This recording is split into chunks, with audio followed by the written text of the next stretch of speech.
Okay, welcome back, everybody. We are now moving on to Objective C from Chapter 1. And Objective C is really what we're after here. It's the first example that we've done. And simply multi-steps. More than one or two, we're going to have to do a bunch of stuff. And these are the equations we're going to have to solve for the remainder of the year. So, when we get to our packets, we can immediately see that there are several things we have to do. So let's just start right off on 21. The first thing I'm looking at is that, wait a minute, there's more than one x. And that's usually the biggest thing that occurs, is that we have to do combined like terms here. So when I see that, we're going to combine those, and we're going to do 4 minus 7 is negative 3x, negative 9. That's usually the first thing we're going to have to do somewhere along the line, is combine like terms. From here, ain't nothing going on. Same problem, and this actually ends up being pretty simple because it's just going to be a one-step equation. Divide both sides by negative 3, and I get 3. So combine like terms is a big one throughout, and you can see this whole page is really devoted to that. All of those we have to combine like terms first before moving on. As I get to the next page, when we start getting to 27, now we're going to have distributive properties without. We did a distributive property in our last session. Here on 27, let's practice the distributive property. This happens when I have a number outside the parentheses, and I'm going to have to multiply that by every term inside the parentheses. So negative 8 times 6 is negative 48. Negative 8 times 3 is negative 24. And I did not touch the other side. From there, now I'm ready for my line, and we can see at this point, right here, this is now probably going to be a two-step equation. We're going to add the 48.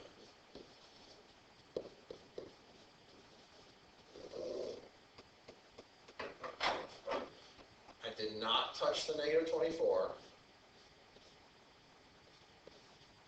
And 120 plus 48 is 168. And then finally, divide both sides by negative 24.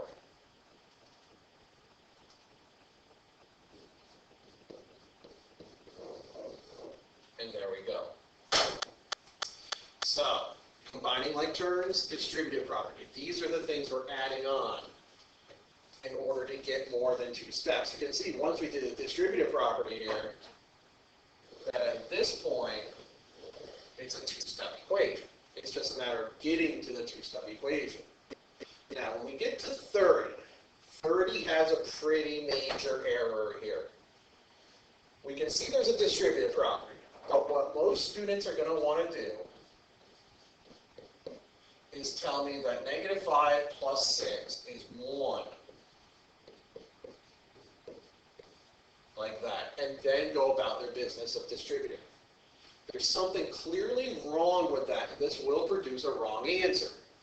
What is that? What is going on about that? Take a second and think about that.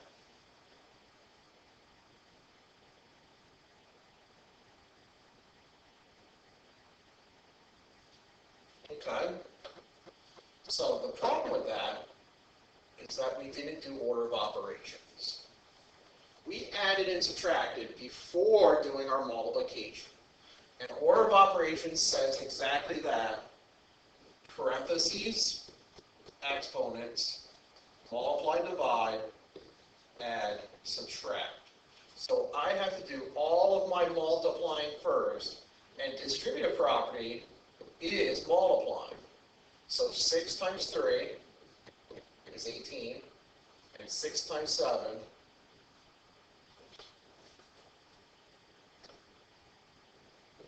is 42. Now, I can do my add subtract, by combining these two like terms. -5 plus 18 is 13, and I didn't touch the 42. And at this point, we now have a simple two-step equation. Subtract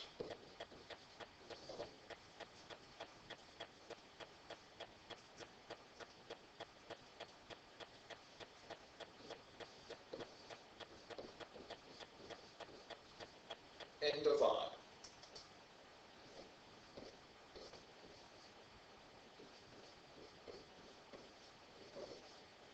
Oops.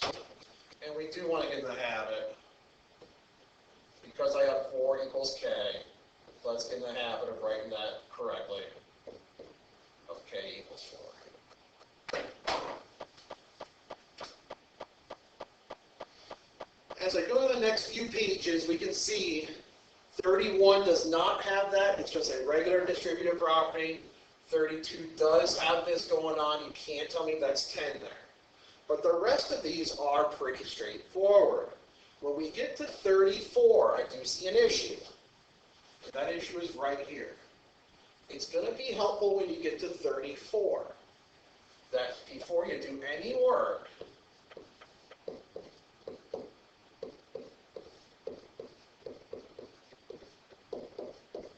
we write that as a -1 instead of just a negative out there. That can confuse people.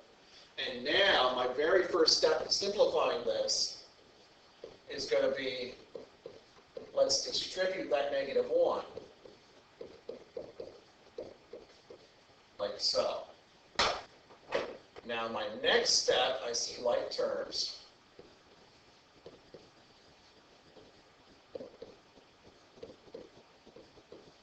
And at this point, we've done all the simplifying we can. We've simplified that right side as much as possible. So now I'm ready for my line and start moving things across that equal sign. And to me, the easiest thing to move is going to be to add 1p to both sides. Now, what I can do, if we're getting a little easier in equations, is at the same time, I can get this 12 out here. And we are permitted to do that in the same thing. 12 minus 12 is 0. These will cancel out as well. Here, I'm going to be left with 9p. And here, I'm going to be left with -18. Now, if that's too confusing to you, just do that in 2 separate steps. But regardless, we're going to divide by 9 to end the problem.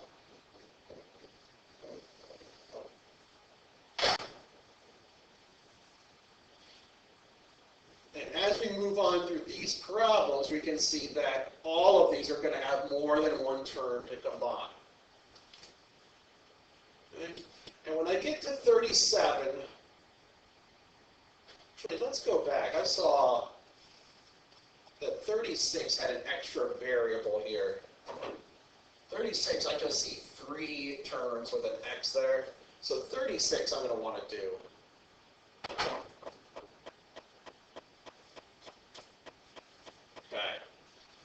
Again, order of operations, most times we're going to take care of this distributive property first.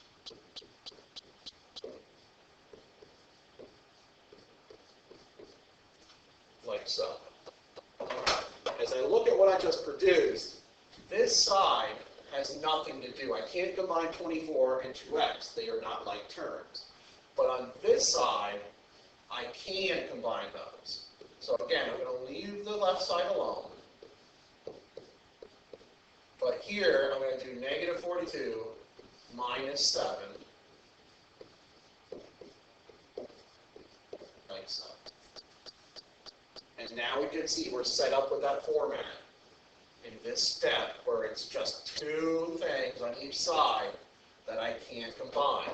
So that means I'm ready for my line. And I'm going to do the same thing again. I'm going to move this 49 over to the left side. And at the same time, I'm going to move this 24 to this side. Now something happened here in that everything canceled, and I'm left with 2 plus 49 is 51. Over here, there is nothing, so this is simply equal to 0. And we've got a pretty good example here. This is something that can't confuse people. All we need to do is treat this normally. I still need to divide by 51. A lot of you are going to want to say at this point it's no solution. So type it in your calculator. 0 divided by 51 is simply 0. And that's a fine solution. That means when you plug in 0, you'll get a correct answer. That is not no solution, and it's not infinite solutions. So, there's our practice on solving complex equations. We want to be mindful, just like we saw in 36, that there are some other issues here that we needed to discuss.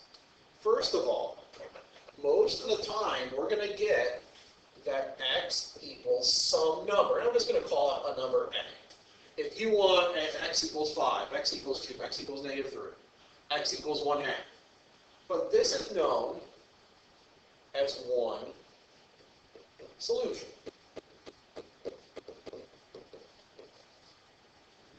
There's going to be times, though, when the x's completely cancel out.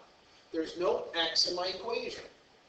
We saw it happen on 24. Let's look back, or I'm sorry, on 36. Here, the regular numbers cancel out. But there's going to be times where those will be variables that cancel. So, what we'll be left with here is just the numbers. So I could have two numbers that are the same, something like a equals a. So that would be something like 5 is equal to 3. Or I'm sorry, 5 equal to 5, 2 equal 2, 1 equal 1. Or I could be left with two numbers that are not the same. If the two numbers you're left with are the same, we're going to call that infinite. This is our little symbol for infinite solutions.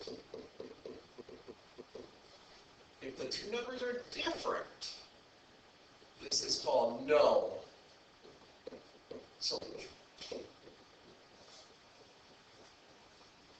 So be mindful of these. One solution is what happens most of the time. If your x's cancel out and you're left with two numbers that are the same, that's called one or infinite solutions. If the two numbers are different, that's called no solution. All right, take a few moments. This will probably take you a little longer. Make sure now these are not simple equations. So make sure that you're checking your work. Plug in your answers to make sure you know what you're doing and you're getting these correct. When you think you're ready, we'll move on to our final video of the day.